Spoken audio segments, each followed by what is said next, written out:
Mas assim, a vaga tinha saído há 15 horas e tinha 593 aplicações. E eu fiz absolutamente tudo sozinho.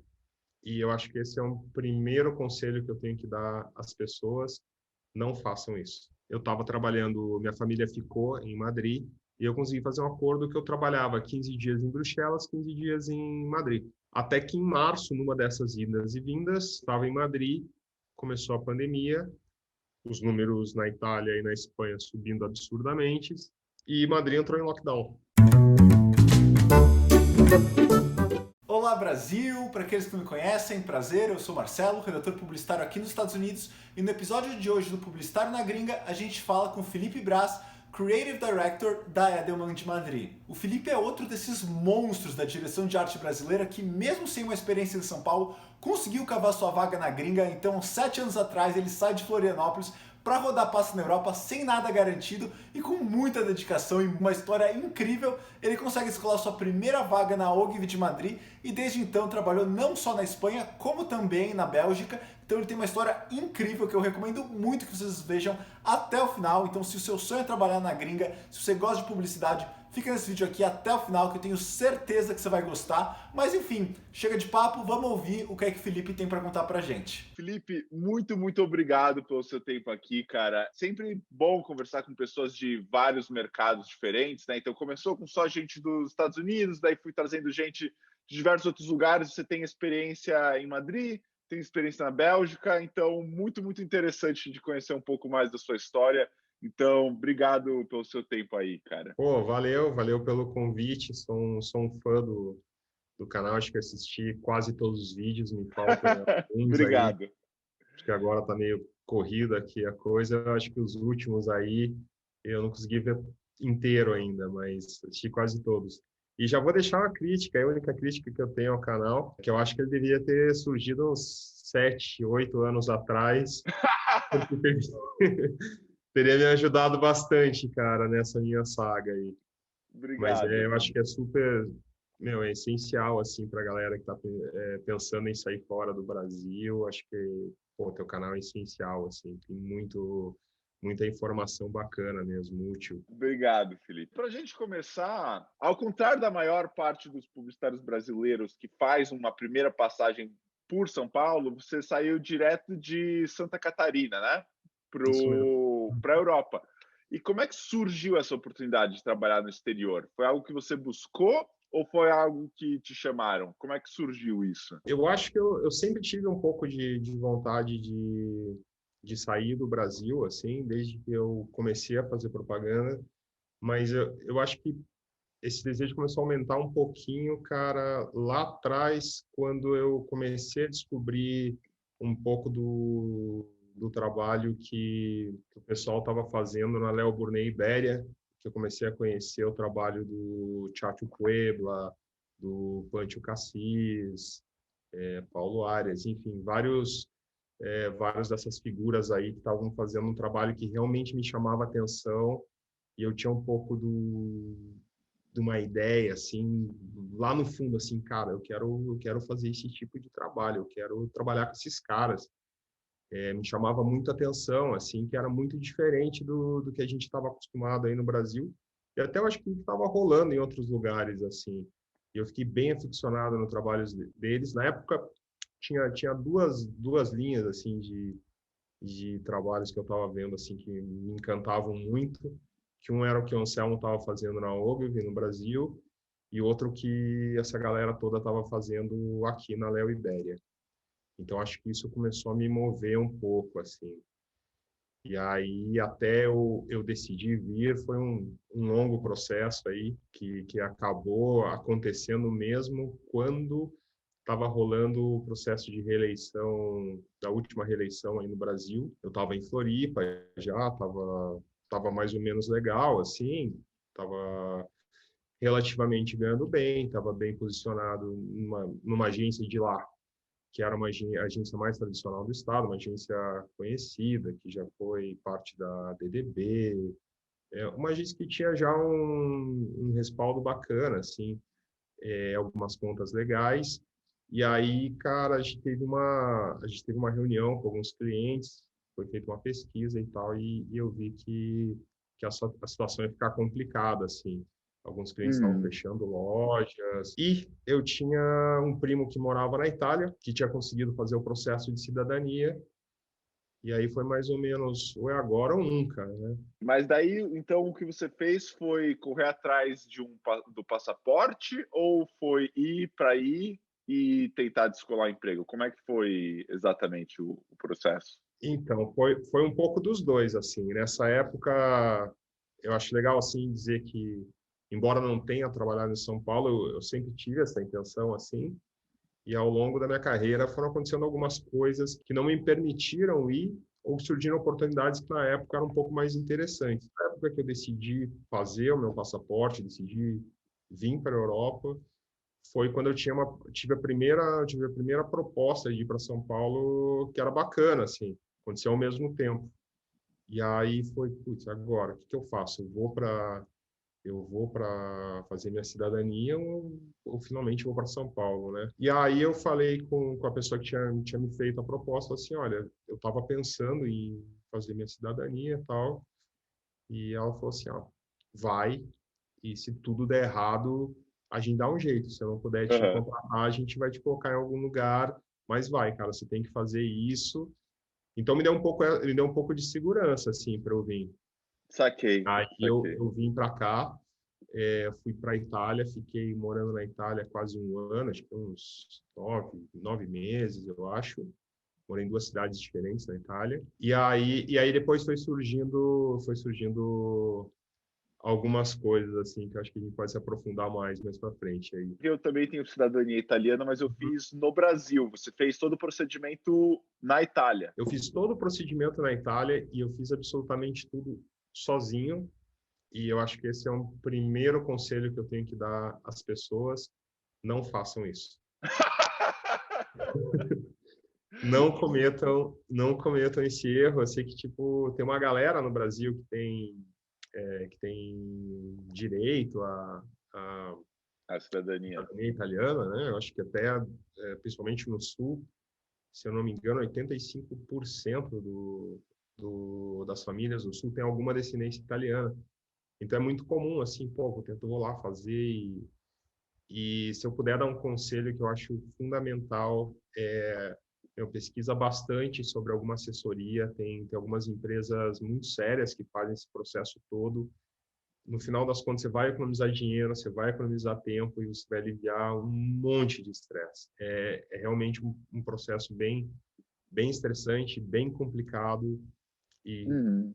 meu primeiro conselho básico, assim, se você for fazer Aham. isso, busca assessoria. Se informa bastante, tem várias páginas explicando, não cai muito. Tem que cuidar bastante da empresa que você vai contratar, porque tem muito picareta também nesse setor, assim, muito. Sim, Então, sim. cara, tentar encontrar uma empresa sólida, que tenha já uma expertise de longa data fazendo isso, e ler bastante também, porque o que acontece bastante é algumas pessoas falarem: ah, não, porque meu primo fulano de tal conseguiu fazer assim, esse assado, que não precisa ir até lá. Cara, só existe um jeito de fazer. Aliás, dois, né? Você faz pelo Brasil, que eu acho que agora tá até suspenso, ou É, vindo então. para cá. E não tem pular etapas. E quanto tempo levou esse processo? E se você puder falar um pouquinho de que documentos você teve que ter, se tem alguma coisa de ter que ficar tanto tempo no país, tal, como é que funcionam essas coisas? Então, vamos lá. Primeiro eu te falei, né, que eu tinha um primo que estava morando na Itália, morava há, há 11 anos lá já. Só que ele ficou um tempão na Itália sem conseguir fazer o processo porque nos faltava um documento e que a gente não Hum, achava esse documento lá. E aí, bem para o fim, ele achou esse documento e conseguiu tirar a cidadania dele. Então, a gente sabia quais eram os documentos que tinham que ser utilizados. Mas justamente no ano que eu decidi vir, foi o ano que ele decidiu voltar. uhum, Então eu fui para a Itália meio sozinho, assim. Aí tinha um amigo que entendi. morava lá, que eu não via há muitos anos. Falou assim, nossa, fica aqui em casa e tal, e vamos fazer por aqui, por Verona. E aí eu fui para lá, fiquei morando na casa desse meu amigo, na sala da casa dele, É, por 3 meses. E assim, podia ter levado menos tempo, porque eu acho que é legal a galera saber assim, dependendo do caso, pode levar 3 meses, 5 meses ou muito mais, Uhum. né? Então, no meu caso, levou muito mais. Mas Mas isso baseado, você acha, por falta de documentos ou por da forma como o agente que vai ver o seu processo? O que é que você acha que fez levar tão mais tempo? então, por isso que acho que é o primeiro passo de você ter uma assessoria. Tem lugares na Itália que vão levar mais ou menos tempo. Se você faz num lugar Hum, maior, num lugar menor, se tem muita gente fazendo esse processo ou não. Porque o processo de cidadania italiana, quando você é descendente, ele não é um processo de você buscar a descendência da cidadania italiana. Você não vai ganhar a nacionalidade. Você vai reconhecer a tua nacionalidade italiana. É tipo, uhum, eles chamam de juris sanguinis, é um direito de sangue. Então, basicamente, para o governo italiano, eu sou considerado um italiano que nasceu fora da Itália. uhum. Tipo, no teu caso, a Entendi. mesma coisa. Sim, Eles exatamente. consideram meu documento de identidade, tá lá, italiano, nascido em Curitiba. Então, no meu caso, eu apresentei todos os documentos que eram necessários, me faltava um, que era esse especificamente do meu primo, que foi é uma história bem legal como é que eu consegui ir atrás desse documento. Eu já conto ela. Mas o que aconteceu? A maneira como eu apresentei meus documentos foi como meu primo havia apresentado e já havia mudado. Então eu tinha Ah, apresentado umas entendi. cópias traduzidas desses documentos e quando eu fui fazer já necessitava de que fosse tudo inteiro teor, legalizado pelo consulado em Curitiba e tudo. Aí eu pedi para o pessoal no Brasil buscar esse documento para mim de volta. Consegui, não sei como agendar no consulado, porque você tem uns prazos para apresentar esses documentos. E se você perde esses prazos, era tudo de novo. E Nossa. esses documentos eles têm uma validade de tempo, né? E depois que Aham. você traduziu e legalizou eles, que o legalizar é levar no consulado da Itália correspondente à região de onde você é, e eles carimbam. Você paga uma grana para eles, eles carimbam a tradução que tem que ser feita por um tradutor juramentado, eles carimbam e aí está legalizado. Agora mudou um pouco, facilitaram um pouco, mas era assim basicamente. Então, a maneira que eu apresentei alguns desses documentos estava errada. E eles me deram, tipo, 30 dias, eu acho, para apresentar de novo. E aí você tem que Uhum. tentar agendar essa legalização no consulado, no meu caso, em Curitiba. Tipo, fazer procuração da Itália para lá, Sim. super complicado. E aí não tinha vaga, assim, não tinha como agendar nesse período. E aí eu consegui mandar uma carta para o consulado explicando a situação e eles me encaixaram lá. Foi Aham. uma amiga minha foi até Curitiba e conseguiu fazer isso e me mandou para minha esposa foi atrás dos documentos no Brasil, aí uma amiga minha conseguiu ir fazer isso em Curitiba, eu consegui apresentar a tempo. Uma pausinha rápida na entrevista só para lembrar vocês que a gente tem vídeo novo toda segunda e sexta-feira com entrevistas e dicas de como trabalhar na gringa. Então, se esse é o seu sonho, não deixa de se inscrever no canal para receber uma notificação sempre que sair um novo vídeo. Dado o recado, tenho certeza que você já se inscreveu. Bora ver o que mais o Felipe tem para contar pra gente. É que realmente isso que você comentou de ter, às vezes, uma assessoria é importante, porque é isso, às vezes você vai na base do que você viu na internet ou que alguém falou, e não é nem que está errado, é só que mudou o procedimento, né? E às vezes você não Exatamente. sabe uma outra coisinha, e no seu caso eu acho até mais complexo, porque é o que você falou. Tinha coisas que você tinha que fazer no Brasil, mas fazer o processo também em outro país, assim, é muito doido, muito doido. Mas enfim, mas no final das contas deu certo, conseguiu o Deu certo. passaporte. Deu certo a hora que eles aprovaram, recebi uma cartinha assim, dizendo: "Ah, tua nacionalidade foi reconhecida". Aí eu fui na Comune, que é a prefeitura, super feliz assim, né, levando a cartinha. "E aí, como é que eu faço agora e tal?". Eu falei assim: "Ah, agora que já foi reconhecido, a gente tem até 6 meses". Isso já passavam, eu já estava lá fazendo uns 7, eu acho, sabe? A gente Nossa, tem 6 meses para dar teus documentos e tal. Eu comecei quase a chorar dentro da prefeitura, assim, nossa, não, não pode. Eu tinha, tipo, dinheiro para ficar mais 2 meses, assim. lógico, sim, E aí eu caramba. acho que o pessoal se comoveu um pouco com a minha situação e me deram uma mão, assim, na Aham, pô, que Comune de bom. Verona. E aí tem umas coisas que é legais colocar também, que a primeira coisa que você faz na Itália, quando você chega para fazer o processo de cidadania, é você apresenta uma carta de hospitalidade, que é dizendo que onde você está hospedado e que você está indo lá fazer o processo de cidadania e tal, e tem que passar um guardinha chamado vigile na tua casa, e ele pode passar em até 2, 3 meses. Eu já escutei isso aí, mas enfim, daí, e como é que é isso? Você Eu não pode achava. sair de casa, basicamente, até esse cara passar, porque se ele passou lá e você não estava, saiba Deus quanto tempo ele vai demorar para passar lá de novo. Caramba, e precisa desse procedimento para poder seguir É a com. primeira, você precisa disso antes de fazer qualquer coisa. que, que doido! E sem horário marcado nem nada, aleatório, assim. Sem horário marcado nem nada. Então, o que acontece? Normalmente, esse é o período que mais demora para quem tem tudo certinho.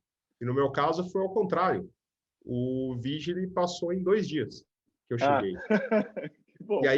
E aí vai de novo de você ter uma assessoria. Eu levei uma sorte nesse caso, porque eu estava morando num bairro de Verona que se chama Quinzano, que era uma cidade e foi meio que absorvida por Verona, uma cidade super antiga e tal, lugar super bonito. E no caso eles têm os próprios vigílias daí, entendeu? Desse lugar. Ah, entendi. Então, que são uns guardinhas que eles ficam na frente do colégio, nas faixas de pedestre, para as crianças passarem. Eles não têm muito o que fazer, entendeu? E como é um lugar menor, eu acho que no meu caso foi mais fácil. Mas olha só, o pessoal fala assim, não, dá para sair, só fim de semana você sai. E aí no primeiro, acho que já fazia uma semana que eu estava aí, mais ou menos, foram uns 2 dias desde que eu entrei, dei a entrada da Casa Hospitalitar, e era um sábado, e eu falei pro meu amigo assim, eu vou dar uma volta ao trabalho. Mas, cara, eu acho que é melhor você ficar em casa, vai. Normalmente eles não passam no fim de semana, mas vai saber, né? Deu 45 minutos, o Nossa, cara apareceu na porta, assim, ó, te juro.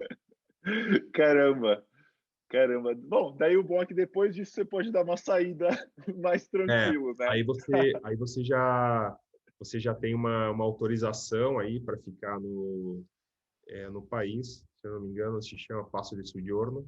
Você pode ficar Aham, aí na Itália e pode sair também. E foi aí entendi. que eu comecei a sair um pouco, depois que começou a andar um pouco o processo. Tinha uma prima minha que estava em outra cidade, perto de Milão, que se chama Novara, estava fazendo doutorado, Aham, eu fui morar lá com ela e fui viajar um pouco. E aí ok. foi aí que começou a minha saga dentro da propaganda aqui.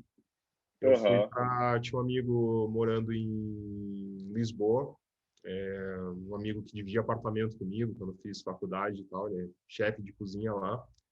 E eu falei assim, ele me chamou, cara, vem passar uns dias aqui agora que você pode viajar, fica aí umas 2 semanas aqui em casa e conhece um pouco aí Portugal. E eu pensei, pô, vou aproveitar e vou bater passa, né? Já que eu tô aqui, pelo menos para sim. conhecer a galera e tal. Consegui fazer alguns contatos em Lisboa, e aí eu conheci o Marcelo Lourenço, que na época estava numa agência da Havas, o pessoal da Léo Burnet, aí tinha algumas pessoas que eu conhecia e tinha bastante gente de Curitiba, aí, então algumas pessoas eu tinha contato, e aí eu consegui uma entrevista na Lola, que era a agência que eu falei que eu Sim. admirava bastante, ela tinha um pequeno escritório em Boa. Portugal. Sim. Na verdade, o pessoal que fazia parte da Léo Ibéria, que eu tinha falado antes, o Tchatcho Puebla, o Pancho Cassis, eles saíram da Léo Burnet e foram para a Lola. E a Sim. Lola se tornou um grande hot shop criativo, fez coisas incríveis. E nessa época a Lola estava muito forte ainda. E eu consegui uma entrevista trocar uma ideia com o Giba Barros, que era o diretor de criação da Lola em Lisboa. Gente finíssima, finíssima. Eu acho que esse cara tem um papel bem significativo assim na minha jornada. Eu já agradeci ele algumas vezes, mas eu acho que ele nunca entendeu direito por que eu agradecia tanto ele. Mas o que aconteceu? Ele me falou o seguinte, ele olhou meu portfólio e falou assim, cara, você sabe trabalhar, você tem algumas boas ideias, dá para ver que você sabe trabalhar, você não tem produções melhores porque você não trabalhou em São Paulo, que é normal, também não vim de São Paulo, sei como é que é isso. E é o seguinte, eu tenho estou em 5 pitches aqui, em 5 concorrências. Se me surge alguma, se sai alguma, cara, eu te chamo, beleza? Eu falei assim, pô, beleza, eu venho. E aí eu saí daí, pô, super feliz, né, cara? É uma agência que eu gostava bastante, o jeito que trabalhava, como eu tinha dito. E aí eu voltei fiquei mais uns dias aí em Portugal, conversei com outras pessoas e voltei para a Itália. Deu acho que uma semana, o Giba Barros me enviou uma mensagem pelo Facebook falando: Ô Felipe, você é fim de ir para Madrid? Deu, como assim? Falei assim, tem um freela em Madrid, cara, na Ogilvy. Se você for afim, me dá um toque. Eu respondi para ele na hora, assim. Eu falei assim, pô, Legal. pô, né? Esse período todo que eu estava na Itália, eu estava fazendo alguns freelas para o Brasil, mas estava sendo também um período meio sabático, assim. Eu saí para viajar, cara. Me aprofundei, assim, na toda a arte na Itália. Eu fiquei meio que quase um período sabático mesmo, assim, imerso em museu, galeria, cara, vendo coisas de Michelangelo, sabe? Foi realmente incrível, assim.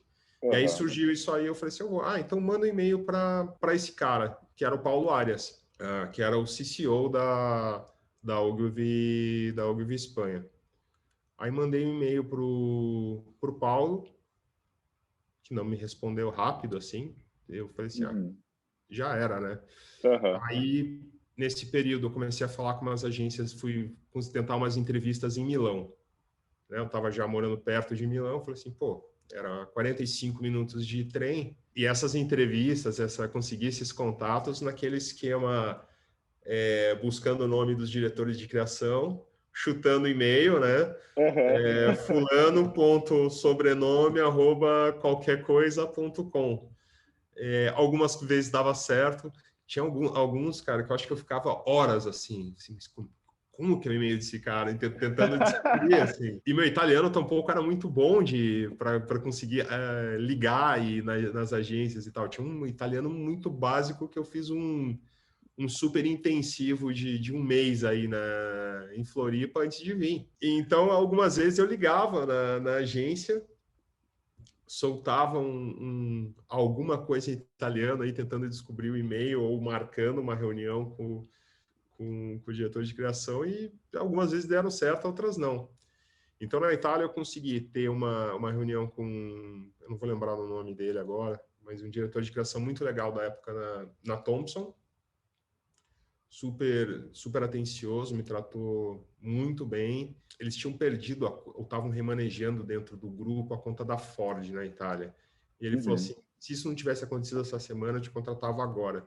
Eu tenho que reorganizar um pouco como vai ficar isso, e eu vou te trazer, cara. Talvez demore um pouquinho, mas vou dar um jeito de trazer. E beleza. Aí tive uma outra entrevista que essa é maravilhosa. Eu não sei como eu consegui uma entrevista na Young Rubicon, agora VML, em Milão. É uma agência muito potente na Itália, acho que era a melhor agência da Itália na época. E eu consegui uma entrevista com o Vic Guito, que não só era o CCO de lá, como ele era, eu não sei, chairman, cônsul do WPP na Europa, Caramba, entendeu? sim. Ele era tipo ele capo de tutti capi. Mas como foi isso? Como Eu não surge do lembro se foi nada por uma telefone, entrevista? porque eu passava o dia inteiro tentando. Eu comecei a ficar um pouco obcecado com isso, porque até então era uma ideia, né? De tipo, pô, vou fazer minha cidadania e se rolar, eu vou tentar achar um trampo lá, e depois, se der certo, Sim. a família vem. Foi mais ou menos isso.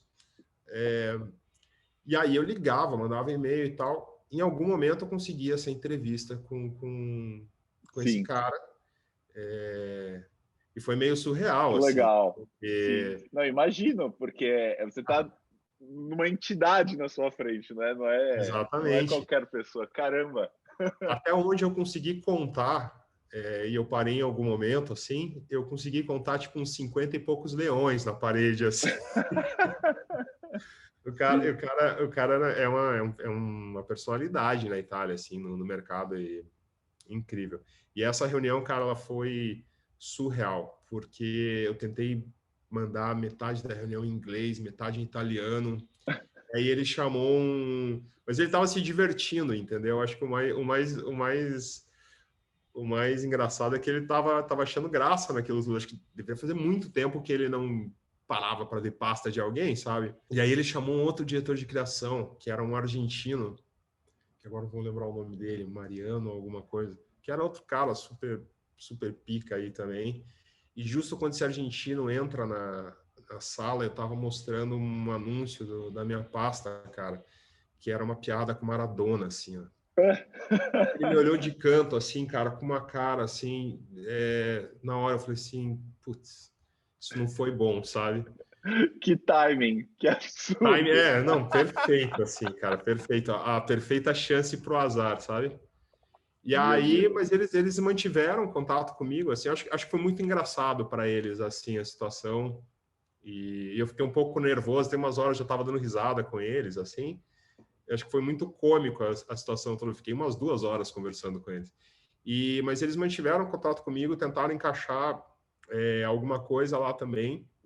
Eu acho que mais pela graça que foi o negócio, assim, Sim, cara, vamos ver sim. se a gente não consegue dar uma chance para esse guri aí, porque alguma coisa pode ter aí.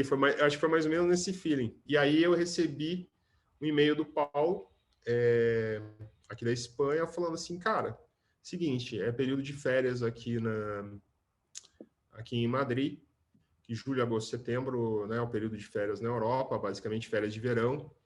E na Espanha a galera viaja mesmo, a galera Sim. não fica aqui por nada. Por alguns motivos. Primeiro, o verão em Madrid é infernal, são 42 graus, sem umidade. Então, todo o comércio, todas as empresas, elas funcionam até 3h30 da tarde no verão. E uma galera ou vai fazer umas viagens longas ou vão para os pueblos, para as vilas de onde são suas famílias. Tem muita gente que vive em Madrid que a família é de pueblo. E aí era para cobrir um período de férias aqui, de 3 meses, era esse freela. Aí meu processo na Itália já estava adiantado, e então o Paulo me falou que dia 1º de julho eu tinha que estar trabalhando aqui, tinha que estar em Madrid. Então fui dia 23 de junho, ficava pronto meu passaporte. Eu saí de Novara, eu fui até Verona de trem, peguei meu passaporte. Do lugar onde eu peguei meu passaporte, eu peguei um táxi, fui até o aeroporto e voei para Madrid. Eu tinha 7 dias para achar um lugar para ficar e para começar a Sim. trabalhar. Cara, você comentando disso, acho que uma coisa. Tem duas coisas que eu acho bem importantes, assim, de pontuar, assim, para quem está ouvindo, que acho que é primeiro como, às vezes, pode não rolar no lugar que você está indo, mas o relacionamento que você cria lá é muito importante, né? Então, poxa, você foi ter uma coisa em Lisboa que descolou esse seu trabalho, em Madrid, e também essa questão de que às vezes as coisas são demoradas mesmo, saca? É, Acho que é muito importante a gente não desistir, porque eu vejo muita gente às vezes desistindo, levando muitos nãos, ou até levando sims, mas pô, quando der, tá, vamos lá. Então acho que isso é uma coisa que da tua fala que eu falo, cara, isso é muito verdade e acho que é fundamental, assim, porque vai ter momentos que vai parecer que não vai chegar em nenhum lugar, mas não tem outro jeito que não seja insistir mesmo, né? tem que E, ter um pouco de paciência e persistência também, né? mas enfim, daí você pega o voo, chega lá em Madrid, que enfim era uma cidade que você não estava morando, né? Como é que foi esses primeiros dias? Qual foi a principal dificuldade para você chegando em Madrid?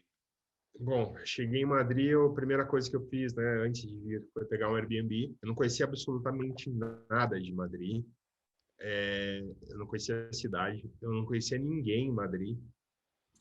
E, bom, a primeira coisa que eu fiz, eu não tinha certeza se ia fechar isso com o Paulo ou não, era para vir conversar com ele. Ah, entendi. Nossa, Eu ainda não. não tinha uma certeza absoluta de que ia rolar fazer o freela ficar aqui 3 meses ou não. Então, a primeira coisa que eu fiz foi tentar conseguir mais uma par de visitas em agências aí, né? Sim. E foi bem legal porque eu consegui visitar várias agências. A Ogilvy ficou por último, na verdade. Eu consegui na Lola, falei com um brasileiro, que agora está na David, o Fred. fui na BBDO, que era contraponto, fui em várias agências aqui. O pessoal foi bem legal, assim, me recebeu super bem também. E aí, por último, eu fui falar com o Paulo. Aí ele falou assim, beleza, dia 1º você começa, tal, tudo certo, fechei com ele. E aí, cara, buscar lugar para morar, né? Aí a primeira coisa foi, bom, aqui em Madrid, o Paulo me falou, normalmente a galera divide apartamento e tal, tenta dar uma conversada com o pessoal aí. Mas eu não conhecia ninguém para, Sim, para poder sabe? dividir, eventualmente. Aí me bati um monte e achei uns estúdios de uma empresa que alugava estúdio. Outra coisa, você não conseguia fazer contratos de aluguel de 3 meses com ninguém, Sim, nem dividindo claro. apartamento, nem sozinho. Mas eu achei uma empresa que fazia, que tinha os estúdios perto, 3 quadras da Ogilvy, perfeito. Era mais caro do que um aluguel no apartamento, assim, dividindo com alguém e tal. Mas falei assim, é o que tem. Bom, aí vem a segunda parte da saga, né? Você tem que fazer toda a documentação para trabalhar aqui. Não é porque você é cidadão europeu que você chega aqui e começa a trabalhar e tá tudo certo. Tem que Uhum. declarar a residência, tem que sacar uma identidade local, que aqui para estrangeiro se chama NIE. Você tem que dar alta de autônomo no departamento, na Secretaria da Fazenda. Tem uma série Ou de seja, coisas assim, bem burocráticas.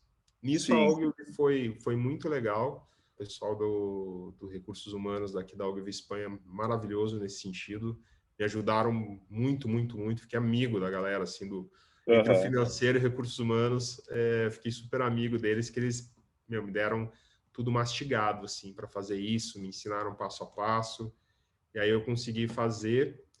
E aí comecei a trabalhar, cara. E até duas coisas, até indo um pouquinho antes da gente entrar na experiência mesmo na Uhum. Ogilvy, você fez alguma alteração na sua pasta antes de vir para a Europa ou foi a mesma pasta só traduzindo para inglês? Como é que foi isso? Você sentiu necessidade de fazer alguma mudança ou mesma coisa? Cara, eu traduzi a pasta e deixa eu me lembrar, que eu já não lembro mais. Eu lembro que eu traduzi ela.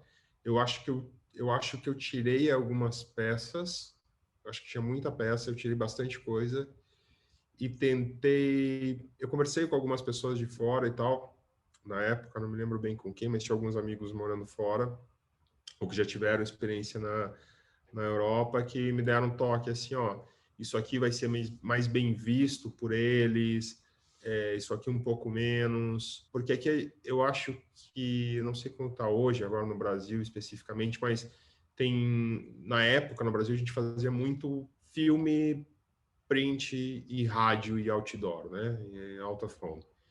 E aqui tinha já muita ativação digital, já existiam outras coisas assim. Então, o que foi legal trocar uma ideia com quem estava fora foi um pouco para me orientar, para tirar algumas peças que estavam muito dentro desse formato do que a gente tradicionalmente fazia no Brasil, para ter algumas coisas um pouco mais diferentes, assim, dar um pouco mais ênfase até de uma mesma campanha, enfatizar um pouco mais essas ações alternativas, assim. Acho que isso ajudou um pouco, sim. Daí a outra coisa que eu ia te perguntar você comentou que seu italiano era meio macarrônico, mas como é que era teu inglês e teu espanhol? Até mais porque você estava se mudando para a Espanha. E quanto eles melhoraram depois que você começou a morar aí?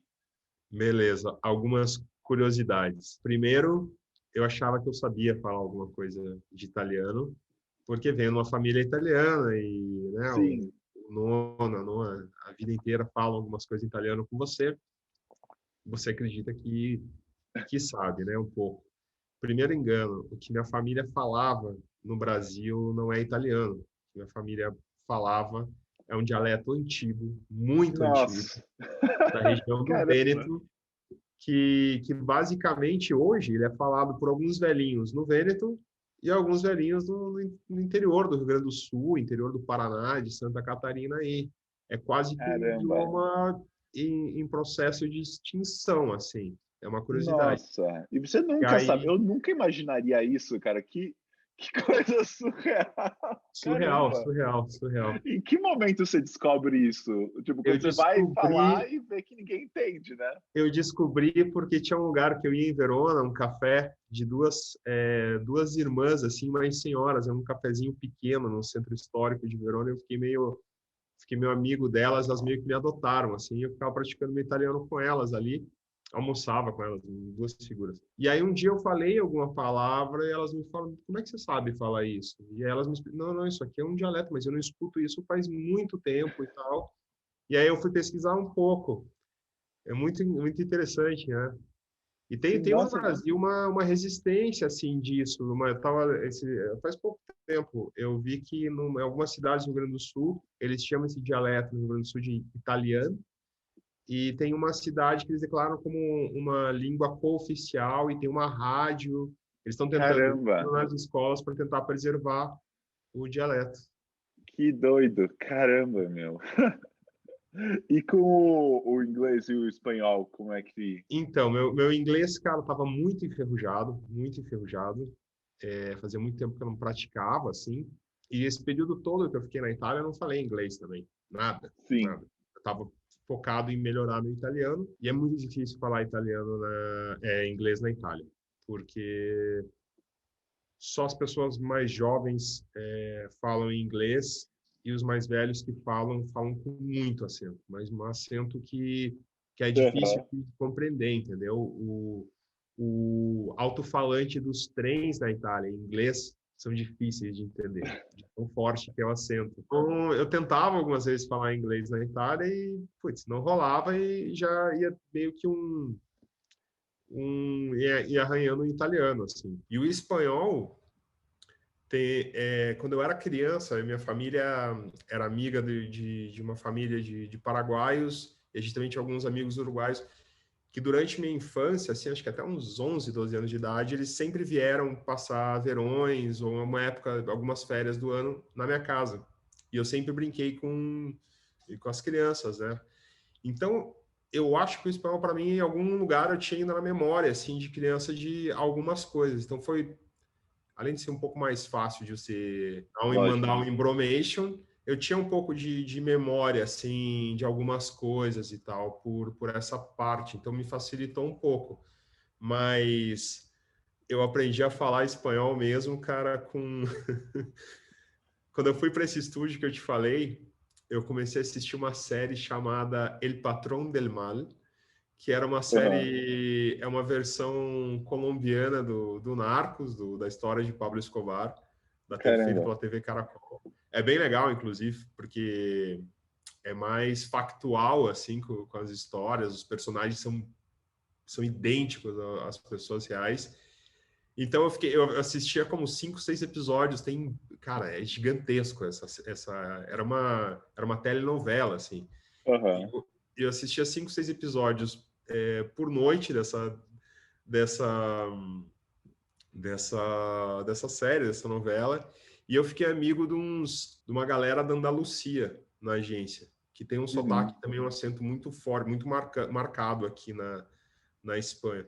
Então, quando eu falava espanhol, as pessoas ficavam me olhando assim, e eu não entendia por quê, até que um dia um amigo meu, depois de muito tempo, ele falou assim: Você sabe que você fala meio como colombiano, com acento andaluz? É meio esquisito o jeito que você fala, porque os colombianos eles falam com uma sonoridade, com umas pausas assim, como não é comparável assim, mas um pouco do jeito que o baiano fala no Brasil, assim, Entendi. Um pouco mais. Não ele tão arrasta lento, um né? pouco Com um mais. ritmo diferente, né? E é sempre muito tranquilo o jeito que eles falam, não importa o que está acontecendo. E eu falava isso ainda com umas palavras andaluz no meio, era bem esquisito, assim. Curioso isso mesmo, porque assim, é lógico que existe um espanhol neutro, mas cada país tem um pouquinho, né? Quando eu falo espanhol, geralmente me perguntam se eu sou argentino, porque é a mesma coisa, como eu aprendi espanhol mais falando com argentinos, eu pego um pouco mais do sotaque do lugar, né? É Uhum. curioso isso.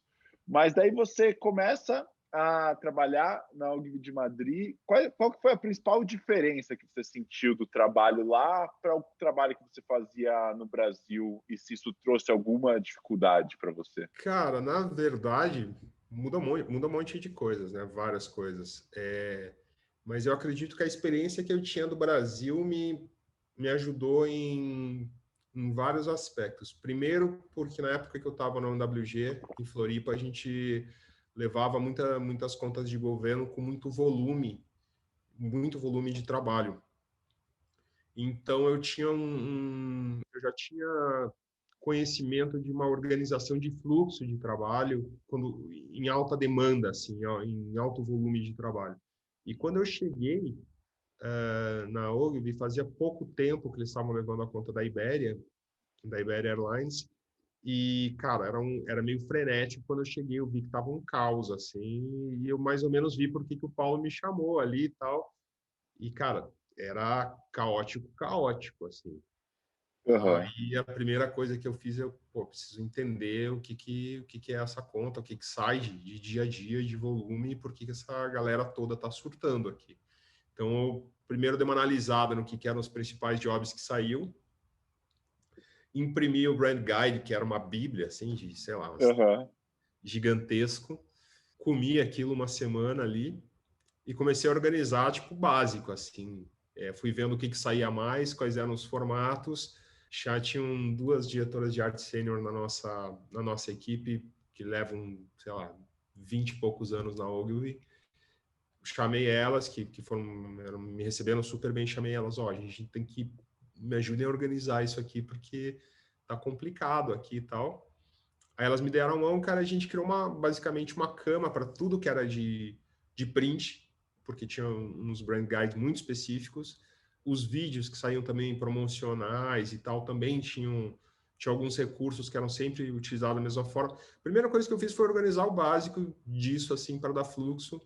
Cara, e foi mágico, assim. 1, 2 semanas, assim, cara, você já via, assim, que o clima estava mais calmo. Era uma coisa muito simples, assim, que eu acho que ninguém teve tempo para parar para pensar, assim, sabe? Isso eu ter vindo da agência que eu vinha no Brasil, conhecer um pouco dessas coisas me ajudou um pouco. E aí foi curioso que aí logo nas primeiras semanas eu conheci um atendimento aí, que é um brasileiro, que chegou para mim e falou assim: "Ô Felipe, seguinte, cara, o pessoal lá na sala, que tinha uma sala separada para os atendimentos, assim, a agência era toda aberta, mas tinha algumas salas separadas, e uma era do atendimento de Ibéria, que era muito grande a conta. E aí ele me chamou assim: Felipe, a galera tá comemorando, cara, ali na sala de atendimento. Você tá tirando em uma semana coisa que tá há 3 meses parado. Eu falei assim: como assim? Ele Sim. falou assim: pega leve, vai mais devagar, porque isso pode trazer problema em algum momento, assim, de te passarem muita coisa e tal. Mas aí tudo certinho, assim, não era nada Aham. absurdo. Mas essa foi minha chegada, assim, para atender a Ibéria. Ah, que bom, né? Um começo bom, assim, de você já agregando alguma coisa que outras pessoas não tinham, acho que Sim, é uma boa forma de começar. E o trabalho era todo em espanhol ou tinha coisa em inglês também? cara, para a Ibéria tinha em tudo quanto é idioma, cara. Aham. Tinha de tudo que você possa imaginar, assim. Até engraçado, porque descobri que em Israel se escreve ao contrário, não tinha nem ideia. Aham. E tinha que buscar, às vezes, falar com o tradutor ou mandar para outra OG, ver algumas coisas para conferirem.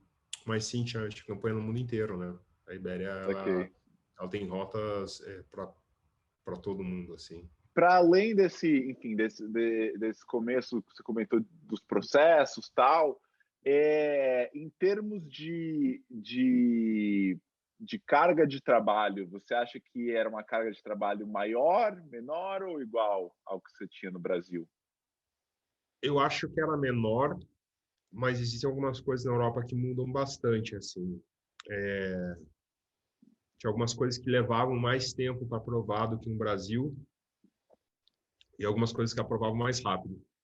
Então, a carga de trabalho era um pouco menor, mas as idas e vindas desse trabalho eram maiores, assim, principalmente quando eram projetos maiores, quando eram campanhas grandes, tardava muito para aprovar. E aí, mas isso eu acho que tem a ver também com tamanho de cliente e estrutura dentro do cliente, em termos de quanto maior o cliente, mais níveis hierárquicos ele vai ter dentro da empresa, e quanto mais escadinhas você tiver que passar a tua campanha, mais vai ser complicado aprovar ela como ela era originalmente, mais tempo, né, vai demorar para você conseguir aprovar. Assim. Algumas campanhas levavam, sei lá, 5, 6 meses. Sim, Eu tenho um caramba. job na Ogilvy que levou 2 anos para sair. Caramba. Uau. E, Eu já não tava mais no projeto quando ele saiu, assim, 2 anos. aham. Sim, mas era por curiosidade, era uma ideia proativa ou era um job Não, mesmo que pegou mesmo? era um começou com uma proatividade. Começou com um pedido de eles queriam refazer o típico vídeo de segurança de voo, mas queriam algo mais criativo, porque estavam saindo várias coisas legais das outras companhias aéreas. E aí começou a gente apresentar absolutamente tudo que você possa imaginar Ah, no mundo. Foi rodado um filme, foi descartado depois que já tinha sido rodado, produzido tudo, descartaram. nossa. E rodou um segundo. Eu acho que foram rodados 3 vezes para aprovar. E no final saiu um vídeo de segurança ok, sem criatividade, sem ideia nem nada, saiu bonito, assim, um fashion filme bonito. Aham. Não é ruim, mas está longe de ser perto das ideias que foram apresentadas ao longo de todo Sim. o Aham. processo aí. Acho que todo criativo eventualmente passou por aquele momento que, meu Deus, tinha ideias tão boas. A gente foi tipo com a que eu menos queria que fosse, beleza, job na rua, mas o potencial que tinha era tão maior, né? Isso Não, todo e tinham mundo. muitas ideias legais, porque como esse job ficou tanto tempo assim para sair e tal, tiravam da minha mão e da minha dupla e levavam para outros criativos. E a gente ficava muito, muito, muito bravo assim, que era, cara, só falta agora para levar para outra dupla. Não era nem para alguém fazer o trampo, mas para alguém conseguir aprovar e a gente ficar como os caras que nunca conseguiram aprovar esse job, sabe? E Sim, não, cara, nossa. e não. Iam para outras duplas, mais sênior, mais júnior, para diretor de criação. Passou na agência inteira. Todo mundo que trabalhava na Ogilvy, cara, eu tô falando de muita gente no departamento de criação, um departamento grande. Passou por todo mundo, cara. Todo mundo botou alguma ideia nesse job, assim. Te Sim. juro, foi fabuloso. Mas saiu, no final saiu alguma coisa. Sim. E você comentou no começo da gente falando das diferenças de trabalho que você implementou, vou usar uma palavra que talvez não seja melhor, você implementou alguns atalhos de direção de arte para conseguir produzir mais Uhum. rapidamente, né? Criou uma cama, fazer Claro, um claro, processo claro. um pouco mais assim. Que isso já é uma coisa que eu acho que é bem de direção de arte brasileira. Uma outra coisa que eu queria entender, que falam bastante, é do diretor de arte brasileiro ter uma mão um pouco mais afiada para craft e tal. Você sentiu alguma diferença, tanto de tipo disso talvez te ajudar, mas de talvez a barra a exigência que tinha talvez fosse um pouco diferente do craft que tinha em cada peça, em cada campanha, ou não? Eu acho que sim, é que no caso da Ibéria, eu fiz isso para aliviar o volume de dia a dia, porque o dia a dia Sim, deles é basicamente a mesma coisa sempre, alterando fotos e claro. promoções e títulos. E era aí que estava emperrando o processo. Isso impedia que sobrasse tempo para fazer ações mais criativas, né? Sim, coisas menos de dia a dia e Exatamente. mais Quando eu interessantes. cheguei aqui, ninguém queria trabalhar com ideia. Ninguém. Quando eu parei de trabalhar com a conta, todo mundo queria trabalhar com ideia. Isso se dá um pouco de ter desatolado esse processo, assim. Mas sim, Saquei. quando tinha outras ações, a mão da direção de arte brasileira sempre pesa muito aqui, acho que em qualquer lugar na Europa, assim. Não que não existam bons diretores de arte aqui, existem, mas esse lance do craft, do detalhismo do brasileiro pesa muito, cara, muito mesmo. E Sim. a gente tinha mais 2 diretores de arte aqui, brasileiros na Ogilvy, que era o Diego Lawton, que agora está em Amsterdã, na Ogilvy Social Lab também, só que em Amsterdã, e a Miriam Malta, que está aqui ainda, segue trabalhando na Ogilvy, e os dois são, cara, são casca, assim, são 2 diretores de arte alto nível, assim. Então Sim. tinha um pouco disso de ter um respaldo muito forte dentro da agência por parte da direção de arte brasileira. O Paulo, que era o CCO, também era brasileiro e também veio da direção de arte. Então tinha nesse momento assim, a Ogilvy daqui dava uma relevância uma importância muito forte para a direção de arte em tudo, assim. E daí você, enfim, passou o seu tempo na Ogilvy de Madrid. Como é que surgiu a oportunidade de você ir para a Bélgica? Como é que foi isso? Até foi diretamente pela própria, porque também foi Ogilvy, se eu não me engano, né? Sim. Uhum. Foi uma coisa direta, tipo, dessa Ogilvy para cá, ou foi um convite que não teve nada a ver com ser da mesma rede? Como é que foi isso? Então, primeiro aconteceram algumas coisas assim que eu acho interessante pontuar, até para a galera saber assim um pouco de como funcionam as coisas dentro de uma agência aqui, né? Talvez seja igual em vários lugares, mas isso especificamente aconteceu aqui. Depois de uns 2 anos trabalhando na conta da Ogilvy, 2 anos e pouco, fui remanejado para trabalhar em um outro, não um núcleo, mas uma outra galera criativa, assim, que levava as contas de El País, que é um maior O jornal jornal, né? castelhano Sim. do mundo e tal, e Open Bank, que é um banco digital do Grupo Santander aqui na Espanha. E aí eu fui duplar com o diretor de criação dessas contas, que também pegava uma parte de Ford e tal, mais local. Eu fui duplar com ele e meio que ajudar ele a coordenar uma equipe aí, umas 14, 15 pessoas que a gente levava nessas contas.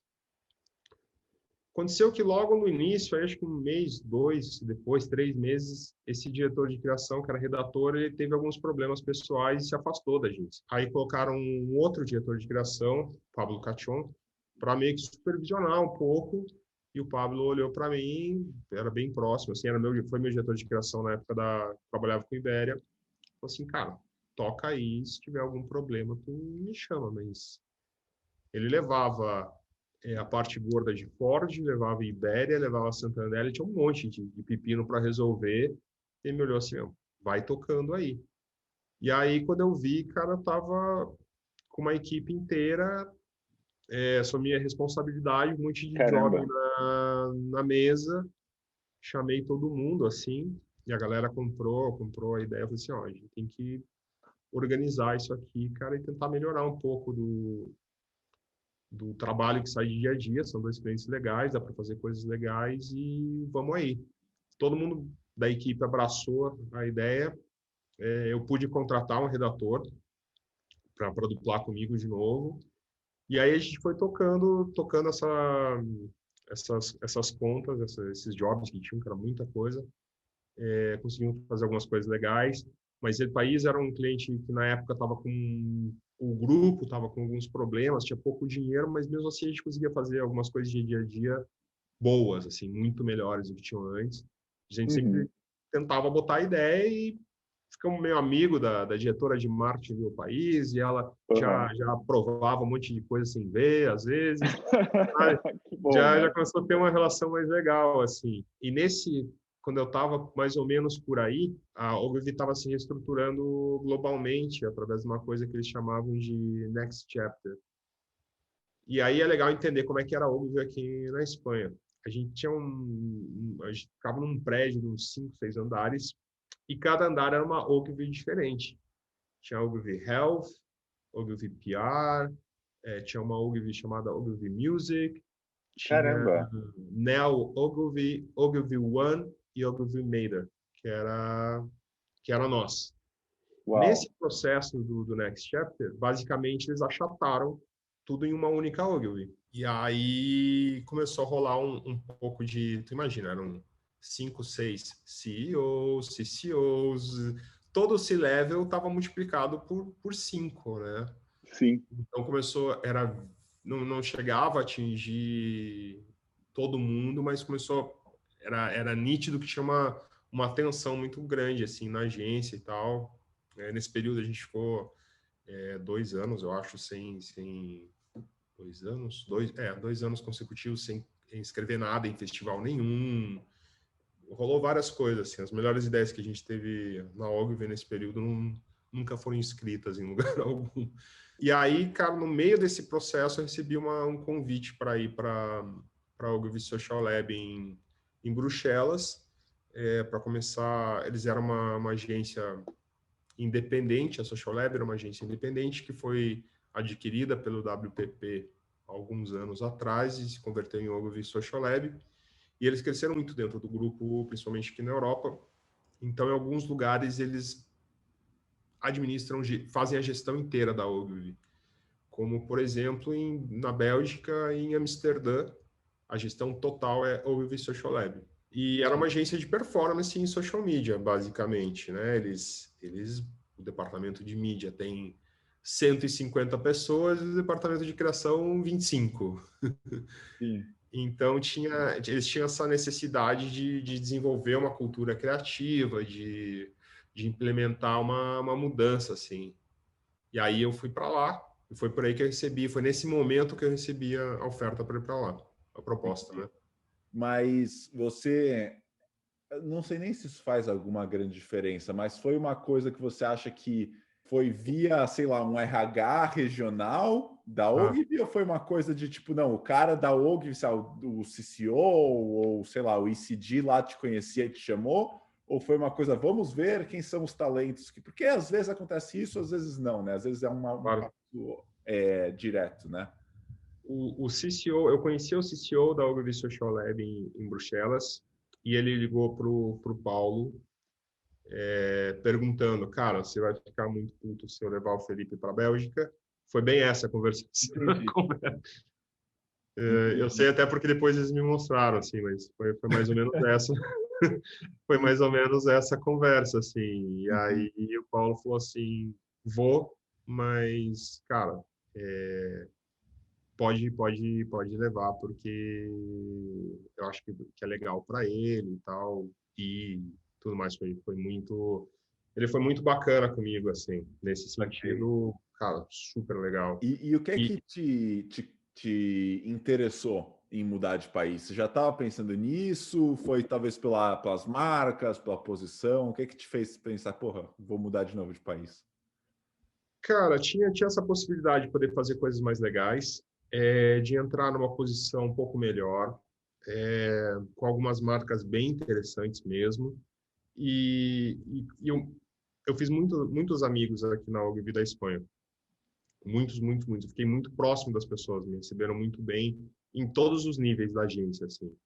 Então, eu fui conversar com os principais gestores da agência, né? Pô, fui falar com diretor-geral de contas, um cara super bacana, e ele me falou assim, Felipe, você tem que ir para lá, cara, esses caras estão no ápice da crista aí da onda, eles estão muito bem dentro do grupo. Todas as pessoas que eu conhecia que já tinham algum contato com a Ogilvy Social Lab, me falaram para eu ir.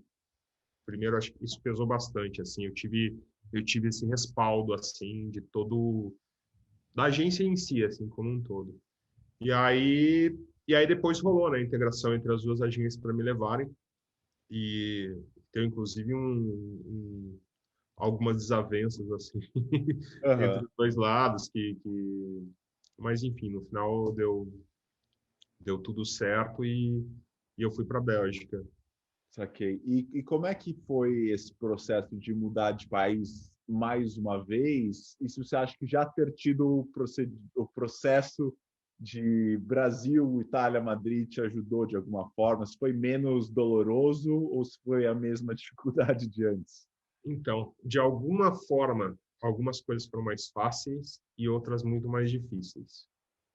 Explico. Primeira coisa, em Bruxelas, eles disponibilizaram o Airbnb para mim já há 1 mês, 2 meses, não me lembro agora, enquanto eu procurava um apartamento. Beleza. muito melhor do que chegar lá e ter que Você tem buscar de que novo, né? Sim. buscar um estúdio. Ah, eu não contei, aqui em Madrid, eu morei nesse estúdio, é que eu vim para fazer um freela de 3 meses, certo? É Acho que é verdade, a legal. gente acabou nem falando disso, né? De como os 3 meses se tornaram os anos que você ficou aí, né? Acho que a gente volta um pouquinho, porque acho que é importante. Sim, Aí, então, eu tinha, a princípio, 3 meses de contrato. Então, depois do primeiro mês, o Paulo Arias me chamou na sala dele, falou assim, cara, você é filho de ficar? Eu falei assim, eu sou, claro. Ele falou assim, beleza, então, eu não posso te contratar agora, por causa do quarter e tal, eu posso te contratar em fevereiro. Então, eu vou fazer um contrato de 3 meses contigo e vou fazer mais um de 3 meses. Beleza para você? Em fevereiro, 99% de chance de eu te contratar. sim. 99% de chance porque vai que acontece alguma coisa e eu não quero te dar 100%. E aí eu fiquei, entendeu? Eu fui como freela. E aí eu acho que um ponto importante também, cara, lembra quando eu falei da assessoria no processo de italiano, da Sim. cidadania italiana?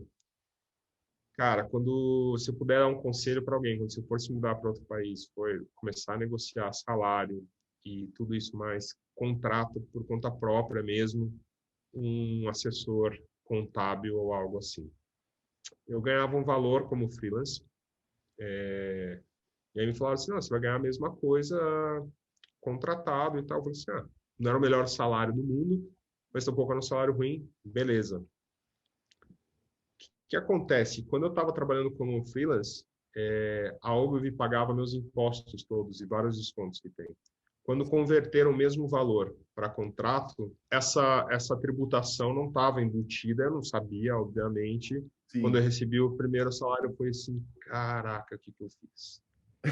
E aí fui tentar falar assim, não, mas... E era ignorância, entendeu? Por não saber, porque eu senão podia ter tentado Sim, lógico. ter negociado Não fazia diferente, ideia. ou ter Sim. entendido.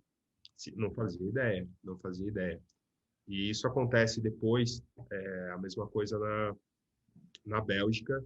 E é importante, quando você recebe a tua oferta ou o contrato, que você tenha alguém que possa revisar para você e te esclarecer.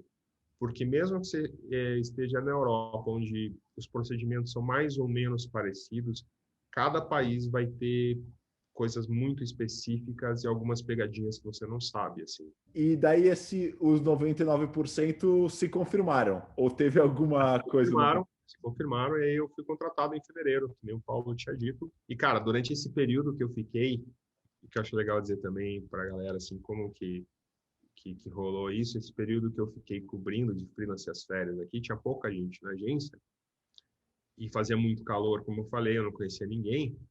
Então, você conseguia ir para a rua de verdade 9 horas da noite. Aham. Porque os dias aqui são muito longos. Sim. E fica quente, 36, 37, 40 graus até de noite mesmo. É um absurdo. Às vezes entra calor 1 hora da manhã, assim. Caramba. E, cara, eu morava dentro da agência. Eu Uhum. morava dentro da agência. Paulo tinha uma parede onde colocava as principais ideias que a galera ia tendo, assim, ao longo do ano. Cara, de umas 50 ideias que estavam na parede lá, eu acho que botei umas 30, entendeu? Aham. Eu ficava o dia inteiro, cara, pensando, quando eu terminava minhas coisas, eu ficava pensando ideia, caçava gente pela... Se minha dupla não quisesse ficar comigo, caçava gente pela agência, cara, para pensar comigo, às vezes ia pensar sozinho. E, meu, toda sexta-feira eu tava levando 5, 6, 7, 10 ideias pro Paulo, assim. Tinha uma época que ele fugia, assim, já, sabe? Mas eu acho que isso foi importante também, cara. Acho que qualquer lugar que você vier, ou que você for, você mostrar essa vontade de realmente trabalhar e querer fazer acontecer, acho que sempre vai contar de forma positiva, né? Voltando agora para a Bélgica novamente, você Uhum. comentou já dessa questão da diferença de tributação, essas coisas, te ajudaram no Airbnb. Teve alguma outra coisa nesse processo de se mudar que você lembra que foi, cara, isso foi surreal, foi muito mais fácil? Cara, cara, complicado conseguir alugar apartamento lá. A Bélgica é um país que metade é Flemish, né, Dutch, metade é francesa. Então ela tem um pouco dessa latinação da burocracia é, dos governos. É uma conclusão minha, tá? Onde nós latinos chegamos, de alguma forma, existe burocracia. Eu não sei se a teoria é válida ou não, mas é um pouco do que eu vi, assim, na Aham. Itália, aqui na Bélgica, onde é sempre a mesma história, assim. Talvez seja assim no mundo inteiro também, mas enfim. Você se mudou, bem ou mal, de uma OGV para outra, por mais que você Uhum. tenha comentado que era uma OGV mais social, né? Quais que foram as diferenças e as semelhanças que você sentiu de uma agência para outra e quanto você acha que era por ser outro país ou por ser outro tipo de OGV? Assim. Cara, existem diferenças culturais bem marcantes. Eu acho que a Bélgica é um país que ele tem algumas particularidades, assim. Como eu falei, metade do país é Flemish, metade do país é French. E Bruxelas é a segunda cidade mais cosmopolita do mundo. Perde só para Dubai, eu acho. Tem Aham. muito expatriado em Bruxelas. Só que, diferente de Madrid, por exemplo, o que eu vi bastante em Bruxelas é que algumas dessas comunidades expatriadas elas estão super localizadas em pontos específicos da cidade. Em Madrid é mais misturado, entendeu? Então você acaba tendo um bairro da comunidade afro, uns bairros que são mais árabes, uns bairros que, sabe, um bairro que é mais expatriado de outros lugares da Europa, enfim. Então eu acho que isso reflete um pouco na agência, assim. Primeira coisa que eu vi. Tem um pouco disso, assim, de ter uma mistura de cultura, mas elas não se integrarem 100%. Caramba, interessante. Eu percebi um pouco, assim, e aí se formam, obviamente, se formam alguns grupos de afinidades, assim, que são grupos que se formam e se acaba estando dentro desse grupo, interagindo com outras pessoas, mas é quase sempre com o teu grupinho, assim. Eu vi isso muitas vezes. Pô, eu sempre gostei de estar com todo mundo, assim, isso me incomodava um pouco, e eu via que isso, inclusive, influenciava alguns processos da agência. O belga, eu acho que, em questões de trabalho, tem muita influência da parte francesa, então, o lance de trabalhar até 5, 6 horas da tarde e sumir da agência é bem normal, assim, eles não curtem ficar na agência. Aham. Eles chegam mais tarde, como qualquer lugar, e eles saem 6 horas, cara, é difícil ter alguém na agência, né? Caramba. Sabe? Bem difícil, assim. Para dizer que uma exceção, tinha uma dupla que sentava atrás de mim, que eram uns caras mais velhos. Os dois chamavam Peters. Peter. A gente chamava eles de The Peters. E, e muita gente boa, os dois. Esses caras ficavam mais à noite. Às vezes eu ia fim de semana fazer alguma coisa na agência, eles estavam lá também. E eles eram belgas ou eram... Eles eram os dois belgas. Um vem de uma partezinha, se não me engano, da ponta que é mais alemã. Ele vem mais da fronteira com a Alemanha. E o outro é Dutch. Entendi. O outro é Flemish. Então, talvez por isso, porque os outros criativos da agência eram mais de origem da parte francesa, da Bélgica, talvez isso interfira. E você consegue perceber depois de um tempo lá que a galera que é Flemish e a galera que eles têm diferenças muito fortes assim no convívio social. É bem diferente uma galera da outra, assim, bem Sim. diferente. Então, é um E- país que tem um pouco dessas contradições que torna um lugar também interessante, né? Sim. Mas eu me lembro assim uma coisa que me chamava muita atenção quando ia uma festa, algum encontro da galera e tal, e eu ia conversar com a galera que era Flemish, toda vez que eu ia falar, todos paravam para me ouvir, assim, prestavam muita atenção, tinham muito interesse em saber mais do Brasil, em saber mais. Era muito louco, assim. Sempre eram muito interessados, assim, em te ouvir. E quando você está falando com os brasileiros, é mais que nem a gente, assim, interrompe o outro e tal. Tá todo mundo meio nem aí, assim. Aham. Mas eu percebi isso do pessoal Flemish, deles serem um pouco mais interessados, respeitar mais os espaços e acho Entendi. que eles são mais focados em trabalhar, assim. é um Sim. pouco diferente. E você, enfim, se mudou para um lugar que fala duas línguas, mas duas línguas que eu imagino que você não falava, né? Como é que era no trabalho? Era só inglês? Era só inglês para você? Ou como é na agência? Na agência só se fala inglês ou se fala um pouco dependendo de quem está em cada job? Então, em teoria, eu fui para trabalhar nas contas globais e, em teoria, o idioma oficial da Ogilvy Social Lab é o inglês, inclusive orientado para que as pessoas só falem inglês.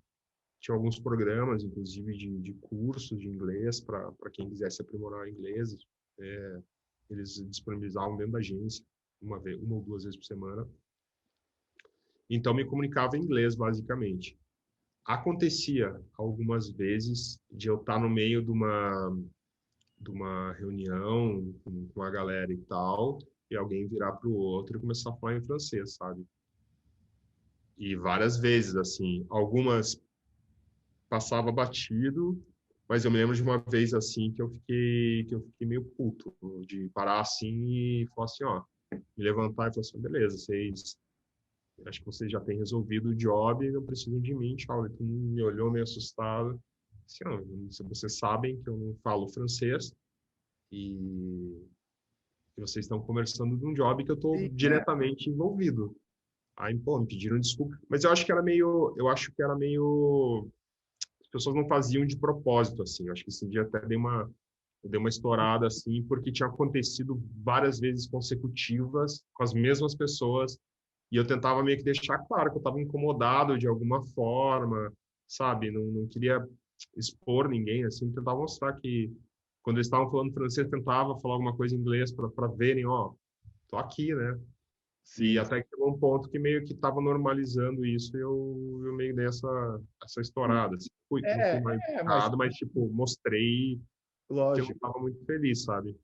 Não, e eu acho até, é lógico que existem formas e formas, mas bem ou mal, é o que você falou, às vezes a pessoa ela faz aquilo e ela nem tem a noção disso. Até, por Hum. exemplo, acho que isso acontecia muito, embora seja um contexto totalmente diferente, sei lá, quando vai um intercambista numa festa no Brasil, sabe, e as pessoas estão falando em português, só porque inconscientemente está mais fácil, e só depois que você percebe que você está excluindo outra pessoa, então, às vezes é Claro, claro, importante dar aquele cara, hey, eu tô aqui e porque senão claro. realmente é complexo, né? Porque você acaba sendo excluído.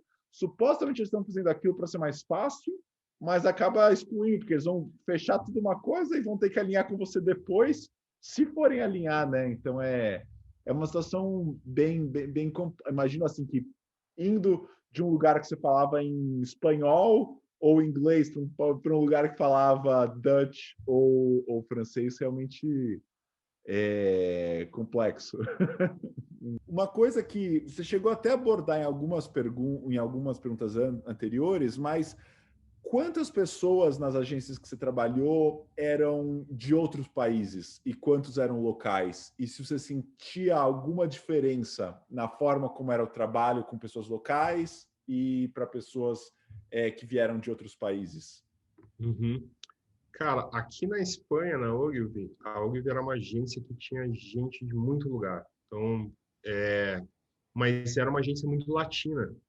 Então, a gente tinha brasileiros, tinha uma diretora de arte venezuelana, tinham colombianos, tinham 3 peruanos no departamento de criação, alguns argentinos. Cara, tinha muita gente da América Latina, assim. Uhum. Isso aqui na Ogilvy daqui. Na Social Lab, na Ogilvy Social Lab em Bruxelas, tinha no departamento de criação, poucas pessoas de fora. Tinha um americano, tinha Uhum. um americano que já vivia bastante tempo na Bélgica, mas fora do departamento de criação tinha bastante sul-africano na agência. O CEO da Ogilvy Social Lab de Bruxelas é sul-africano.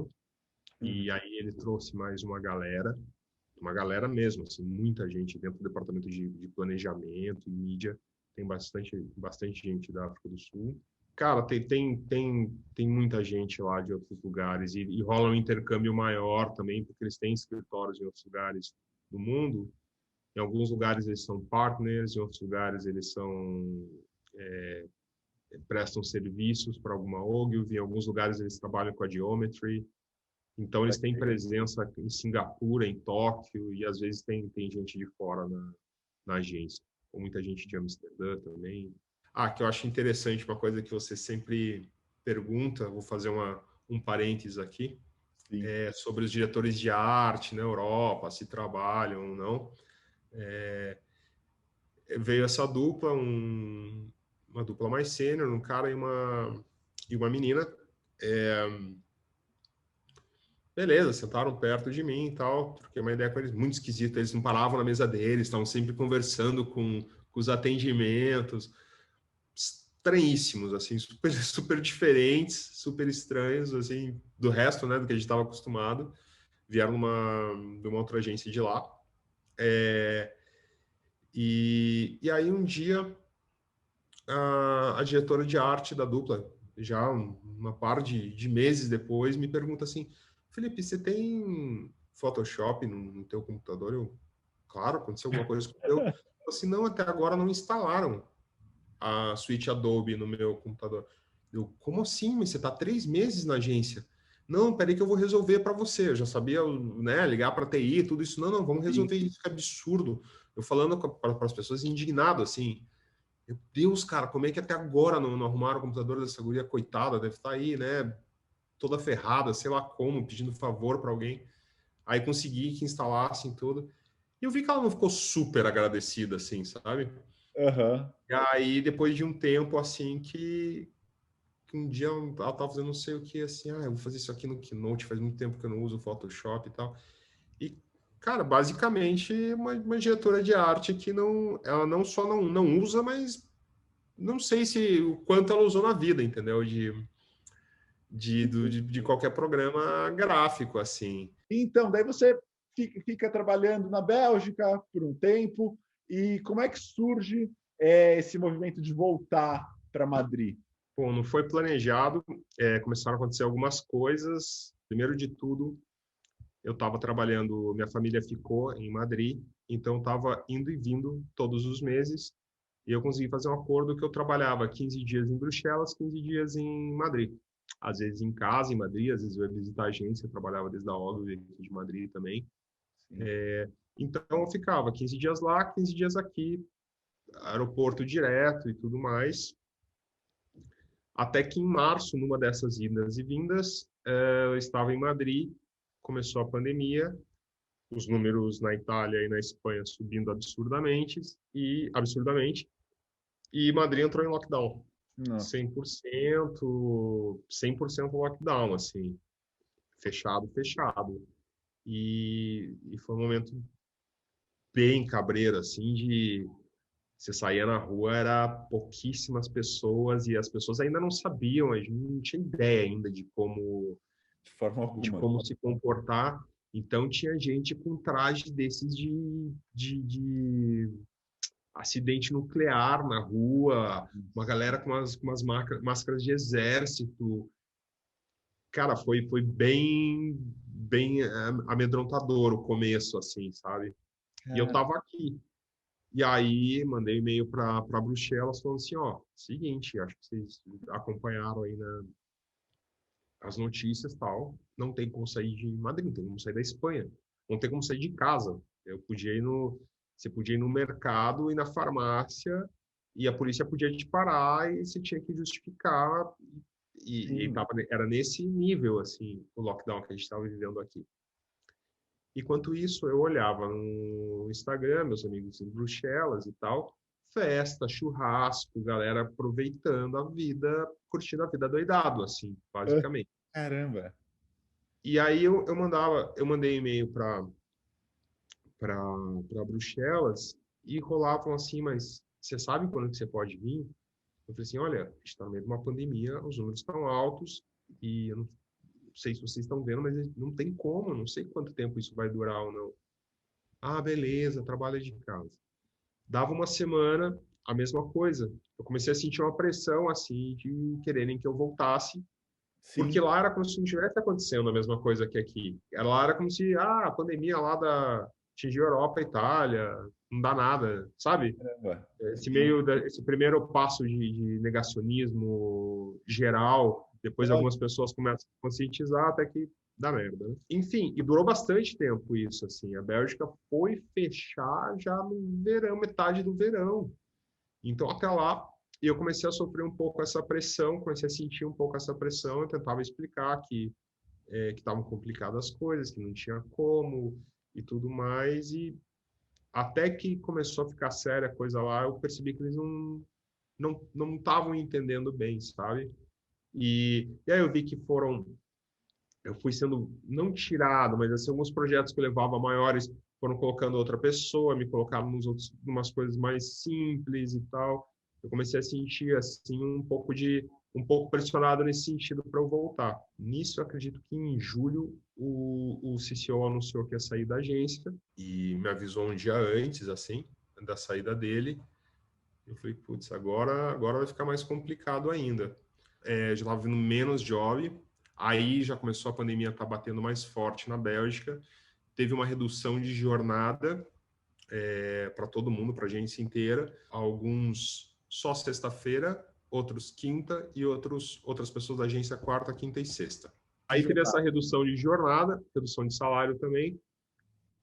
Isso é legal explicar um pouco aí para a galera que na Bélgica aconteceu o seguinte: o governo fez um plano para ajudar as empresas nessa redução de jornada. Então, o dia que você não trabalhava, você entrava com pedido de como se fosse um salário-desemprego temporário por tempo não trabalhado. Então, por exemplo, o dia que você não trabalhava, o governo te pagava, não sei se foi para todas as empresas, mas para um grupo de empresas X, te pagava 65% do dia desse dia que não foi trabalhado. Entendi. Então, todo mundo entrou nesse esquema de redução de jornada. A maioria do departamento de criação teve só um dia cortado, só sexta-feira, e me foram cortados quarta, quinta e sexta. O único criativo do departamento que teve a redução de jornada máxima, assim. Putz, aí eu fiquei já super chateado, assim, comecei a ver o que estava saindo também da agência, em termos de criatividade, em termos de craft, comecei a ver assim, a qualidade criativa da agência em um mês já decaindo absurdamente. E aí foi rolando mais ou menos isso até outubro, eu acho, outubro. E aí eu já estava aqui na Espanha falando assim, eu não vou mais voltar para lá, não. Acho que não tem mais como. Eu acho que o meu perfil já não se encaixa para a agência. Eu não acho que eu não tenho mais o que contribuir para a agência. Acho que a agência também já mudou o posicionamento que eles queriam atingir, a ideia que eles tinham já mudou completamente. E aí me desliguei da UB Social Lab. O pessoal aqui da Espanha entrou em contato comigo na hora, assim, perguntando se eu queria voltar e tudo isso. Na época, aqui na Espanha, também já estava tudo ferrado. Fala assim, Felipe, eles entraram aqui numa coisa que chama ERT, também um esquema parecido com esse que o governo belga fez, mas eu não sei ao certo como é que funciona na Espanha. E aí falaram assim, ó, fevereiro do ano que vem, tal, quando a gente sair do ERT, que a gente pode contratar, mas a gente queria ter você de volta na equipe e tudo isso. E aí começaram a surgir alguns freelas aqui na Espanha, um para a Ogilvy, fiz um com a VML YNR também, com o Manir, e com o Jorge também, que são os brasileiros, bem legal, participando de um pique juntos aí, super intenso, 3 semanas aí alucinantes, mas muito bacana, galera, gente boa demais. E foram surgindo vários freelas, até eu falei assim, quer saber, tava meio assim, do que eu vou fazer agora que eu saí da Bélgica? Vou para onde? A gente conversou até um pouco, falando com você sobre os Estados Unidos. Tava um pouco nessa, assim, sem saber o que fazer. Mas já tava assim, vou ficar aqui por enquanto até passar isso, fazendo uns freelas. Tava surgindo vários mesmo, assim, eu tava negando já alguns freelas, o que me deixou bastante surpreso, não imaginei que ia acontecer, porque não estava indo atrás, conversando com as pessoas, mas foi acontecendo, assim. Sim. Foi quase espontâneo, eu acho. Aham. Foi bom, assim, que não deu aquele, não bateu em um momento de desespero de, e agora ferrou, sabe? Sim. Consegui estar Não, tá mais é. tranquilo um pouco. Logo em seguida que eu saí da OGA, eu recebi uma mensagem no LinkedIn, tipo 1h30 da manhã, assim. Muito estranho, assim, de Londres, de uma talent recruiter de Londres, da Edelman. Oi, Felipe, tudo bem? Desculpa te mandar uma mensagem essa hora e tal, mas teu perfil nos chamou muita atenção, encaixa bem com uma coisa que a gente está imaginando. Poderia te ligar amanhã? Eu, lógico, por que não, né? Pode me ligar amanhã, assim. Claro. Aí no outro dia ela me ligou, uma pessoa incrível, Tamara, me ligou, conversei com ela, ela falou assim, ó, a Edelman me explicou um pouco de tudo que estava acontecendo. Falaram que tinha uma vaga em Madrid, a qual me encaixava, e que se eu queria conversar com o CCO Europa. Aí eu falei assim, beleza, claro. Detalhe, eu tinha visto essa vaga, me apareceu essa vaga como vaga sugerida no LinkedIn, mas assim, a vaga tinha saído há 15 horas e tinha 593 aplicações. Eu olhei assim, eu falei assim, não nem me surgiu como dessas sugestões que o LinkedIn faz. Eu olhei e falei assim, cara, não vou aplicar, pô. Tem 593 aplicações em 12, 15 horas. Sim. Eu achei muito surreal, assim, nem dei bola, assim, sabe? Passou batido. Bom, voltando. Aí, uns dias depois, ela agendou uma conversa com o Stefan Ronde, que é o diretor de criação EMEA, um dos CCOs do EMEA, são dois irmãos, Stefan e o Matias, e conversei com ele, foi um alinhamento assim de pensamento quase perfeito assim do que a gente acredita em comunicação, em propaganda e tudo mais. E falou várias coisas da agência, eu falei várias coisas que eu imaginava. E deu alguns dias, Tamara me ligou de novo, a recruiter, me falando assim, Felipe, o que você acha de uma proposta mais ou menos assim? E eu nem entendi direito, ser bem sincero. Eu nem entendi direito. A Tamara, ela tem um sotaque britânico super forte, assim, e ela também está trabalhando de casa, e essa ligação especificamente estava ruim, a ligação, e tinha crianças chorando. E sabe, quando é aquela coisa assim Sei, que, aquele para mim, carro típico do home office, né? Tipo, a vida além do profissional tá rolando atrás da e câmera. às vezes, dependendo de com quem eu estou falando de Londres, eu levo um tempo para entrar no accent, sabe? Sim. Eu tenho que converter, parece que eu estou falando um quarto idioma, assim, sabe? Tenho que entrar tem inglês e tem um inglês super britânico, assim. E aí essa ligação especificamente estava bem difícil de entender, assim. E aí ela me falou mais ou menos, vou te falar assim, vai te fazer uma proposta, eu queria saber mais ou menos contigo antes de oficializar se está ok dentro do que você imagina e tal. Pelo que eu entendi, você, acho que sim, cara, tá bem, me manda e a gente vê, assim, sabe? Mas eu não tinha entendido direito, assim. Sim. Mas era uma proposta bacana, assim, dentro do mercado e tal. E aí rolou. E aí agora umas 2 semanas a gente anunciou Legal.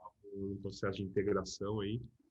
Bacana. E surgiu assim, cara. Foi a primeira vez que me surgiu algo mais concreto através do LinkedIn. Sim, mas até curioso, né? Pensar que tinha vaga no LinkedIn, um monte de gente aplicou e você acabou conseguindo a vaga sem aplicar, né?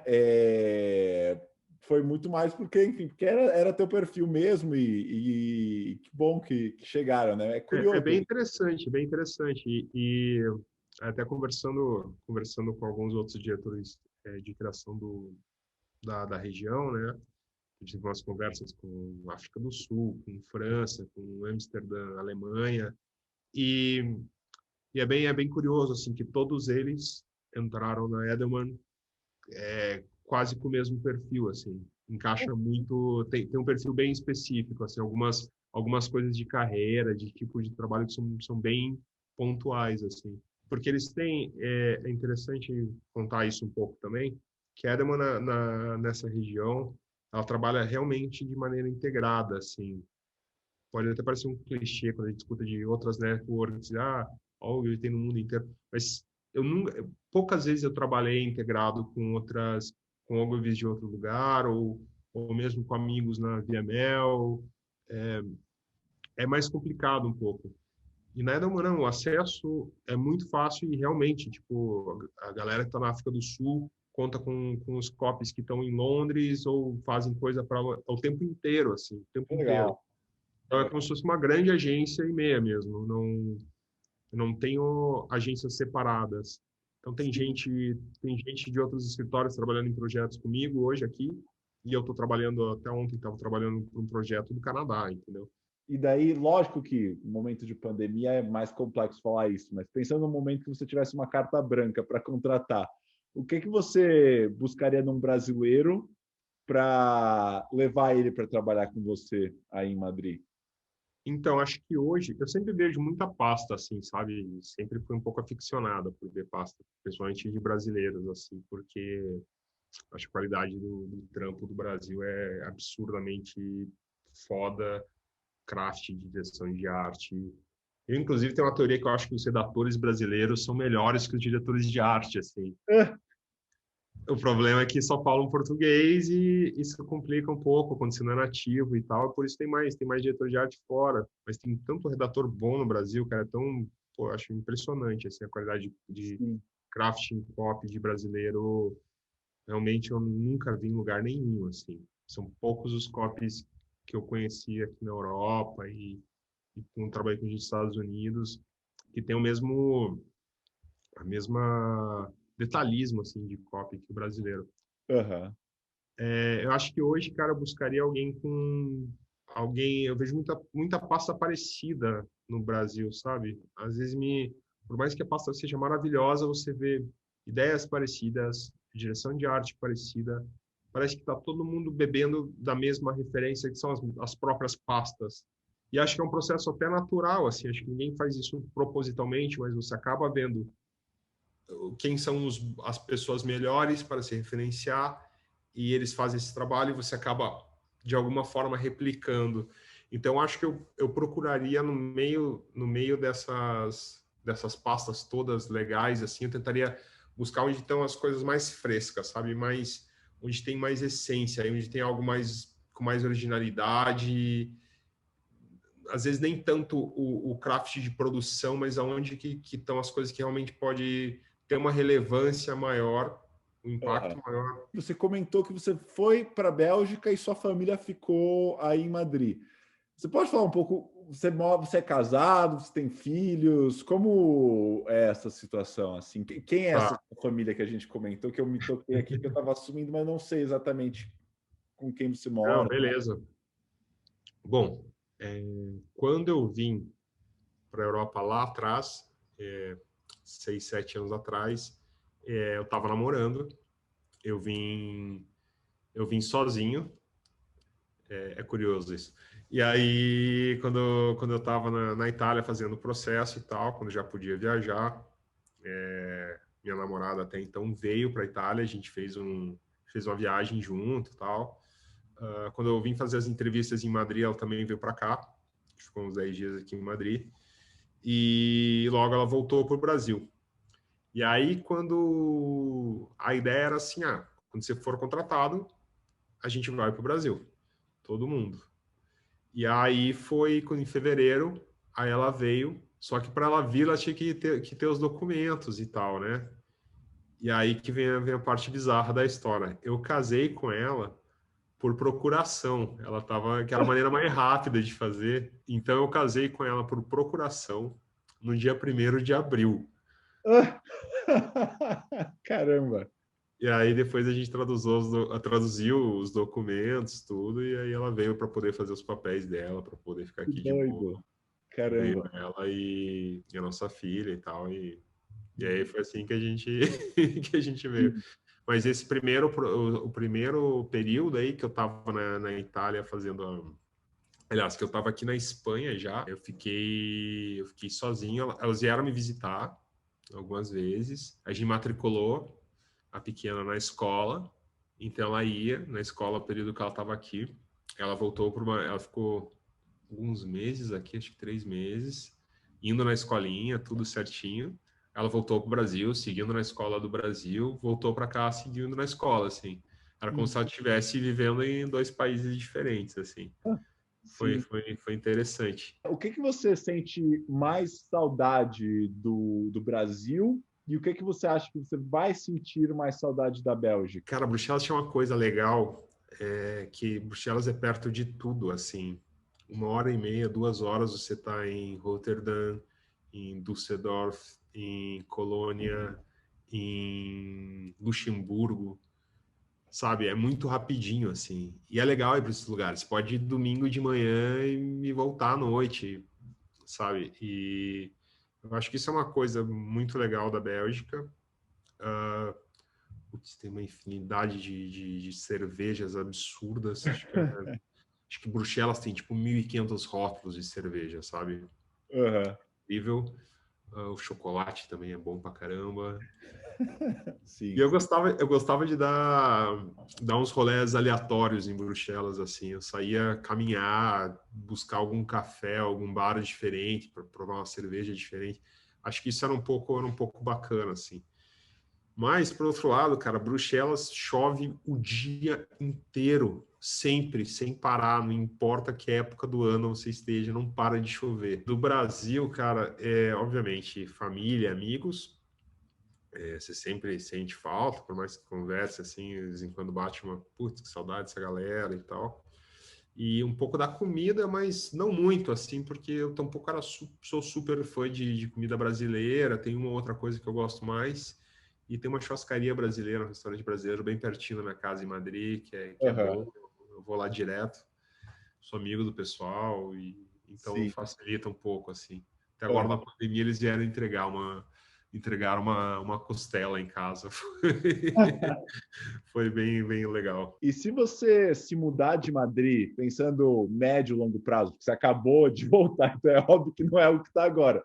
Mas se você se mudar, você acha mais provável voltar para o Brasil ou ir para algum outro país? Cara, atualmente eu acho bem difícil para o Brasil, por vários motivos, assim. Eu acho que principalmente pela segurança, é algo que hoje para mim é um fator bem importante para a família poder viver em segurança. Madrid é uma cidade muito segura, uma das capitais mais seguras do mundo.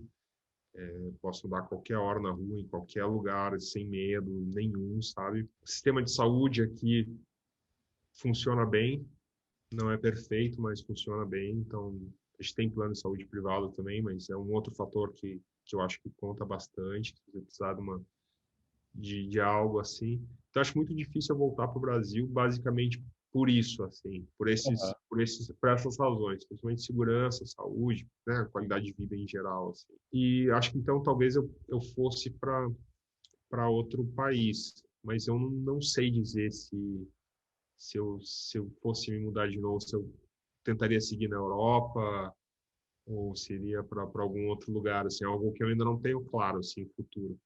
Uhum. Mas é muito cedo, né, para pensar. Não, até ia falar isso. É que geralmente essa pergunta eu faço para uma pessoa que está há mais tempo onde ela acabou de. No seu caso, você acabou de chegar, então é lógico É, que já foi, na verdade, já pô, voltei para a Espanha, não tenho muito isso. E para a gente fechar, sempre falo que, na verdade, a resposta a essa pergunta seria escutar toda a nossa conversa, mas que dica que você daria para quem está no Brasil e está pensando em vir trabalhar fora? O que você gostaria de ter escutado ou algo que você queria saber? Você já falou da assessoria para o passaporte, mas tem mais alguma outra coisa que você acha que seria legal de pontuar? cara, eu acho bem importante o lance que eu repetir. Se você for fazer reconhecimento de cidadania, tenta contar com uma empresa, não tenta fazer por conta própria, porque é muito difícil, é um tema bem complexo, você tem que dominar o idioma e não é só falar com fluência, tem terminologias técnicas de direito, é bem difícil, assim, se você puder contar com uma assessoria, você vai economizar dinheiro, vai economizar tempo e vai economizar estresse da sua vida, assim. Essa é uma dica. E a outra, inclusive é uma que eu já sabia e cometi o erro novamente, é não contar com uma assessoria contábil também. Quando você for fechar, receber uma oferta, uma proposta, quando você finalmente recebeu a proposta que você estava esperando, às vezes há meses, não se desespera assim de já querer aceitar e tudo mais. Chama algum profissional que entenda de contrato, para te ler e te explicar exatamente, entender a tributação de cada país. Acho importante, porque às vezes você calcula o custo de vida do país, um aluguel de uma casa, está com filho ou esposa, o que for. E aí, quando você recebe o teu primeiro salário, se descobre que 50% dele foi deduzido na fonte, entendeu? Isso é bem complicado. Quando você redescobre isso depois, ou quando você não sabe exatamente o quanto vai ser deduzido, você tem uma ideia, é importante, assim. E acho que essas são as principais dicas. Sempre tentar mostrar vontade, né? Vontade de trabalhar. Acho que, cara, que é o melhor cartão de visita que você pode apresentar quando você começar a trabalhar, mostrar muita vontade, tentar ser gente boa com todo mundo, porque são coisas, parece até meio estupidez falar que deveria ser o básico, mas aqui na Espanha eu fiquei muito amigo das pessoas, as pessoas me ajudaram muito profissionalmente, sabe? Eu cresci muito, todas as campanhas, os projetos legais que eu toquei só foram possíveis porque uma galera fez na brodagem, sabe? Uma galera pegou assim, não, eu vou te dar uma mão isso. Gente que nem estava envolvida no projeto, que fez por camaradagem mesmo, sabe? Não, isso aqui eu vou te dar uma ajuda, cara, a gente pode chamar o fulano de tal, que sabe ilustrar isso aqui, vamos... E eu acho que isso é importante, você cria essa relação, ser legal com as pessoas vão ser legais contigo, e, pô, todo mundo sai ganhando, né? Sim, Então, total. E você nunca sabe quando vão precisar de você ou quando você vai precisar dessas pessoas. Então, acho que é muito... E às vezes surge de onde você menos imagina, assim. Então, acho que... exatamente. Cara, muito, muito obrigado por esse papo. Tava realmente com uma expectativa, assim, de, tipo, da gente tinha já tido os papos por LinkedIn, mas sempre muito bom conhecer um pouco mais a fundo a história das pessoas. Então, muito, muito obrigado pelo seu tempo aqui. Tenho certeza que vai ser muito, muito inspirador para o pessoal que assistir, como foi para mim agora aqui. Então, de novo, já falei 3 vezes, mas obrigado, Felipe. Oh, bacana, cara. Obrigado a você pelo convite aí. Como eu falei, sou super fã do canal. Me faltam alguns vídeos aí que eu parei na metade. Tudo bem, são muitos. Mas eu vou terminar de ver e, muito sucesso aí. E quem quiser entrar em contato comigo também aí, me procura no LinkedIn ou qualquer outra rede social aí. E precisar de alguma dica também, Boa. fico aí à disposição. Queria agradecer de novo o Felipe por esse papo sensacional. Espero que vocês tenham gostado tanto quanto eu. E lembrar vocês que a gente tem vídeos novos toda segunda e sexta-feira, não só com entrevistas, mas também com dicas de como você pode escolar seu trabalho aqui na gringa. Então, se esse é o seu sonho, não deixa de se inscrever clicando na bolinha desse lado aqui e já aproveita e maratona as outras entrevistas clicando no card desse lado aqui. Valeu!